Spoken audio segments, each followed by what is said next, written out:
Avenue Gustave V, le podcast de l'immobilier. Record et démesure, c'est aussi cela, l'immobilier haut de gamme, la preuve dans quelques secondes. Je m'appelle Jean-Christophe Dimino, je suis agent Keller Williams et l'immobilier, c'est mon métier. Vous écoutez le dernier épisode du podcast Avenue Gustave V. Avenue Gustave V, Jean-Christophe Dimino, agent Keller Williams Masséna. Allez, petite réclame personnelle pour commencer. Une maison provençale avec vue mer sur les hauteurs de Cannes. Keller Williams propose en exclusivité cette maison de 8 pièces, 227 mètres carrés sur un terrain de 1600 mètres, 5 chambres, double séjour avec cheminée insert, piscine face à la Méditerranée, le prix 2 600 000 €. Autre exclusivité, à Nice cette fois, vaste bourgeois de 220 mètres carrés face au jardin Alsace-Lorraine proche de la mer, très bien desservi, 5 chambres dont 4 ensuite, volume et caractère, exclusivité donc de mon camarade Louis-Marie Tortiello, au prix de 1 134 000 €. Vous m'appelez pour visiter Grand Bourgeois. Et là, on change carrément de région cap à Nantes. Place de la Bourse, que diriez-vous d'un 159 mètres carrés dans un bâtiment du XVIIe siècle? Tout y est. Moulure, parquet, cheminée de marbre noir, 4,50 m de hauteur sous plafond, une salle de réception de 76 mètres carrés. À Nantes, donc, pour cet appartement, comptez 653 000 €. À voir sur kwfrance.com. Avenue Gustave V, les news de l'immobilier.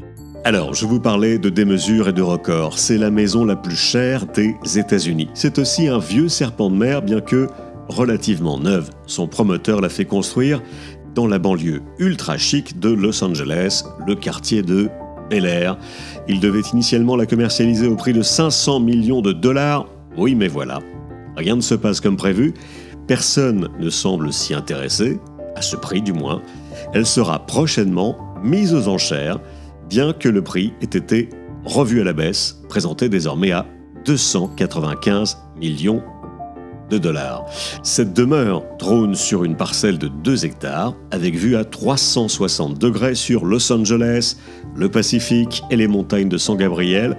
Il y a 21 chambres, une quarantaine de salles de bain, 5 piscines, allez savoir pourquoi, un garage pour 30 véhicules, photos et liens sur avenuegustave5.com, vous verrez, c'est 2 fois plus grand, paraît-il, que la Maison Blanche. En 2020, l'homme d'affaires Jeff Bezos avait battu un précédent record en achetant une maison pas très loin, à Beverly Hills, pour 165 millions de $. Avenue Gustave V. L'immobilier de prestige reste donc un bon placement pour les gens fortunés, la preuve encore à New York cette fois, où un heureux anonyme a déboursé 190 millions de $, pour s'offrir un penthouse au-dessus de Central Park.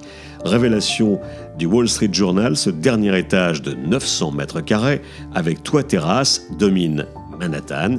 Le vendeur, le milliardaire américain Daniel Hoche, a fait une plus-value au passage, rondelette, en quelques mois. Il a donc revendu son bien 2 fois plus cher, 190 millions contre 93 millions payés il y a 2 ans. Tenez-vous bien, c'est l'une des transactions les plus chères jamais conclues à New York, dixit le Wall Street Journal, mais il y a encore plus fort. Dans ce même building du 220 Central Park South, un monsieur, Ken Griffin, avait acheté un appartement de 2000 mètres carrés tout de même, pour la somme de 238 millions de $, ce qui reste, à ce jour, un record absolu aux États-Unis. Voilà, les photos, les liens et tous les articles connexes sur mon blog avenuegustave5.com. On se retrouve sur le terrain au départ de la Côte d'Azur pour vendre ou acheter votre bien immobilier haut de gamme de préférence. Je m'appelle Jean-Christophe Dimino. On reste en contact. Avenue Gustave V. Le podcast de l'immobilier.